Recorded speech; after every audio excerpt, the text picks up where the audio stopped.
If you want to explore unique places in the world, the Philippines is one of your best options.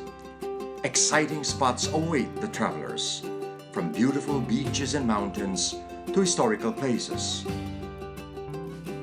You will be greeted by happy and hospitable people. A travel destination like no other. This country of more than 7,000 islands also offers one of the best food in the world.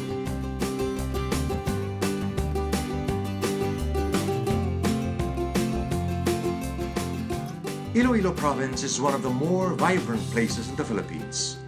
Here, you experience an abundance of seafood. One commodity stands out. It's the blue swimming crab, or locally known as alimasag, and you can choose from a variety of ways to cook it. Ang gusto kong lutong alimasag ay may gata kasi masarap at malinamnam at malapot. Sprite. Masarap yun. Ang paborito kong luto sa alimasag is relleno kasi masarap. To explore its taste, this local chef prepares a delicious blue swimming crab dish with a twist. So here in the Philippines, one of the most favorite food of the Filipinos is ginataan. With a bit of salt. Make sure the water is boiling. Put the crab. It's cooked around 10 minutes. We saute the garlic and the onion. We'll be putting some ginger. Some put some gata. Around 2 to 3 spoons of calamansi. Cook it around 2 to 3 minutes.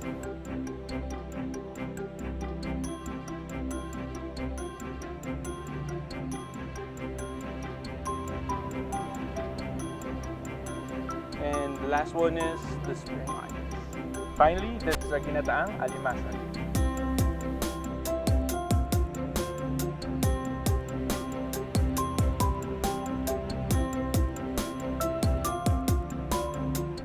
But this is not a cooking show. From under the sea is where you find the blue swimming crab. It's a delicacy many families crave for. Let's find out how this commodity ends up in the dining table. Visayan Sea and Guimaras Strait, also known as Western Visayas Seas, are the most important crabbing areas in the Philippines. They contain about half of the country's crab picking stations. In these major fishing grounds, fisherfolk use various gears to catch the blue swimming crab, mostly found in nearshore shelf and shallow areas. Nagkapangwa magyapon ako sa antes na nangasawa ko kay sige magyapon na mo na lang nito pintasan o sa kuha namon sa pangabuhi nakon kuha ko sa mga bata ko sa mga edad ko pa lang nagpupudo sa lawot mga pulo katok mga pulo ako pudo ako sa una sa kay tatay maglakat sila pud ako kaya mo na nakabado ako kung paano mag ng lawot so saya kung ba naming huli mo may komplikado saya magyapon ano muna kaya mula nang ibukuha. Crab fishing varies from months to months. November to March is the lean season, but from May to August, fisherfolk enjoy a good harvest. They take about 15 to 20 kilos per catch per day, and each catch costs between $60 and $100 or 3,000 to 5,000 Philippine pesos.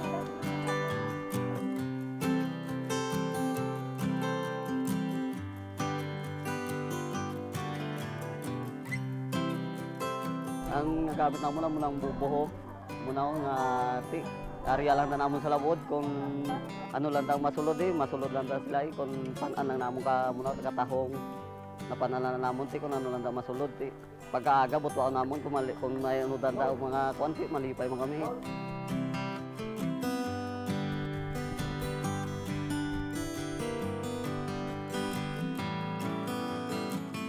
Ang kuan mo lang daw malipay ka man, isa daw mas kuan ka man. Subo. Through the years, however, crab fishing has had its ups and downs. 48-year-old Ramon Abelarda shares a similar sentiment. He learned how to fish crabs at the age of 20. Oh, kay ti isang una malinsang mo nang amon nga pangabuhian ng isda. Kung isa maayo man kung mayong tapa sa labod, maayo man kung may ara nga bulan nga pigado man. Kung madlos ti budlay. Kung daw linaw kag mayong pangwa, daw maayo man. Kung pigado may ara man gari kung sini kalabot sa kilo. Kung daw pigado gid pangwa. After harvesting, these fisherfolk offer to sell the blue swimming crabs to consolidators or middlemen, who in turn deliver the commodity to different market outlets and buyers. These middlemen then sell to processors, who prepare the blue swimming crabs for several processes to ensure they pass set standards of the clients. Diri sa kiluhan, diri ginasizing ang kasag. Ang pigado nga klase ginahiwalay. Kag ang okay, amo na siya ang amon nga ginaluto. Ang unod sini 40 kilos. Lutoon sa 30 minutes. 30 minutes lang steam. Pabahawon, ilatag diri. Diri ilatag. Pabahawon gid siya todo, hindi pag iladahon samtang hindi gid siya nga daw cold na gid. Kaya man nagani gina-electric pa na namon kay dapat ma-cold daw cold gid ang lawas ang kasag.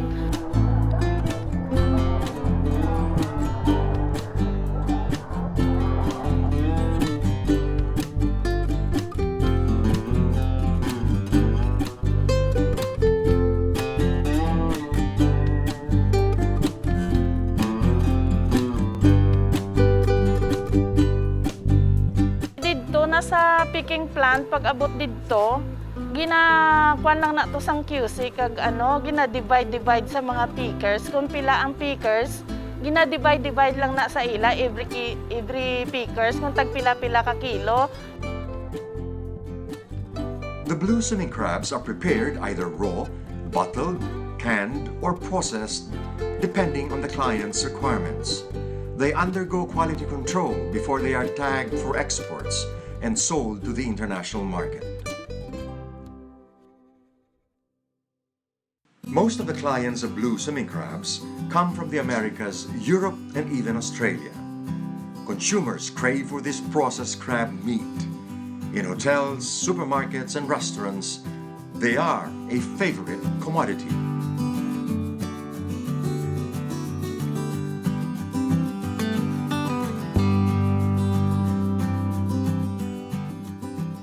You can also find alimasag or the blue swimming crab in wet markets. Fisherfolk and consolidators deliver some pieces direct to these places. Fresh alimasag are sold here per kilo with varying prices depending on the season. Crabs may look weird and sometimes scary because of their walking legs and claws, but consumers love the taste of their meat. They are rich in protein, sodium, and cholesterol, so take it easy. Pag nakakita ko ng alimasag, natatakot ako kasi maraming kamay. Masarap! Reaction ko, nabigla ko talaga kasi ngayon ako kita ang ganun. Yung reaction ko pag nakakita ako ng alimasag, nagugutom ako. Kasi mahaba yung kamay, masakit mga gat, gano'n.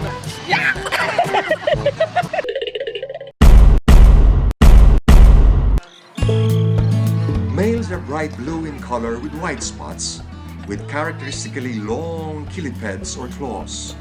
On the other hand, female blue swimming crab has green-brown color with much rounded carapace compared to the males. The average size of their carapace can measure up to 20 centimeters or 7.9 inches wide.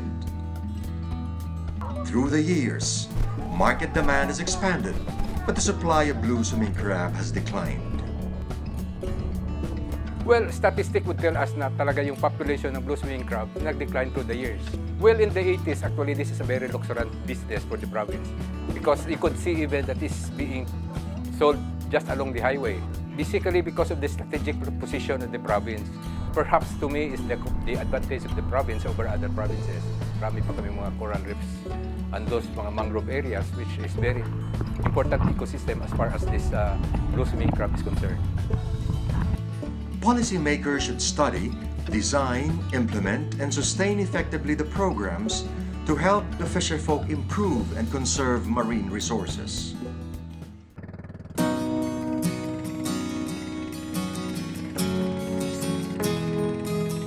The role of BFAR in the fishing sector is responsible for the conservation, management, protection of the fisheries and aquatic resources in the Philippines.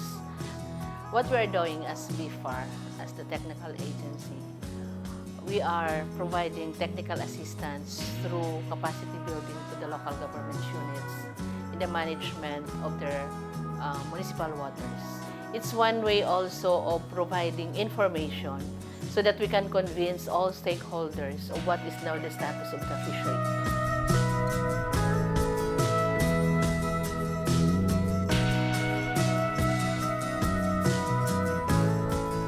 The government cannot do this alone. We need partners, especially the private sector, who has that capacity. We have to complement their effort with the effort of the government to help the sector. Stakeholders contribute to the success of the supply and demand chain and consumption of blue swimming crab commodities. PACP is a non-profit, non-stock trade organization. The purpose is to foster good relationship among the members of PACP and also to implement sustainability projects, or we call that fishery sustainability projects for Philippine blue swimming crab. We are the in-country partner of the U.S. National Fishery Institute Crab Council, so they are supporting our fishery improvement projects. If we look at the general supply chain of blue swimming crab industry, it starts from the fishers, who are the ones collecting the crabs. And then the fishers bring the catch to the consolidators, or we call them traders. So the traders are the ones, they are the middlemen between the fishers and the picking stations. At the same time, there are fishers who are selling their harvests to walk-in clients or directly to hotels, restaurants. If crabs goes to the picking stations, this is where they separate the meat and the shells of the crabs from the crabs. And then from the picking stations, these are being brought to processing plants where the crab meats are being pasteurized, canned, or even in pouches as well. And then from the processing plants, these are being exported to other countries for wholesale retailers and ultimately to the end consumers in other countries. The Philippines in Asia, if we just look at Asia, we are the second highest supplier of crab meat to the U.S.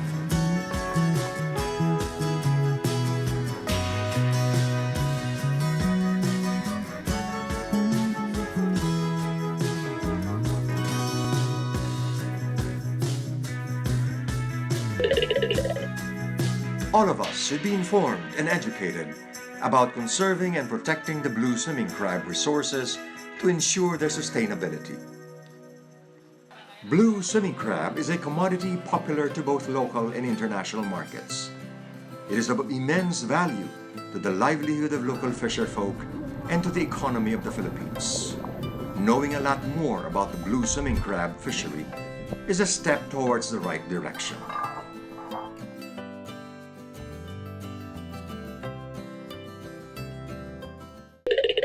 To advocate, we need to communicate, we need to collaborate. At the end of the day, the future of the industry lies too much from the local government units. It's the first stage of the value chain, which is very important towards sustaining the industry, so that at the end view, that we can realize the vision of doubling the income of the fisherfolk through this industry. If the situation will continue, then this would contribute to the decline of this species, that the industry for the blue swimming crab or yung crab processing plants, maapektuhan talaga. Kailangan itong talagang bigyan ng focus if whatever intervention or whatever programs na masisafe itong blue swimming crab. Definitely, each one has a role, especially if you look at sustainability, because sustainability, it's a collective responsibility of all actors along the supply chain. With declining supply and market volatility of the blue swimming crab, a multi-sector, multi-stakeholder approach to sustain it is critical. If we don't take care of it, we will lose all of it. Together, let's make a difference. Lahat ay may ambag sa kayamanan ng alimasag.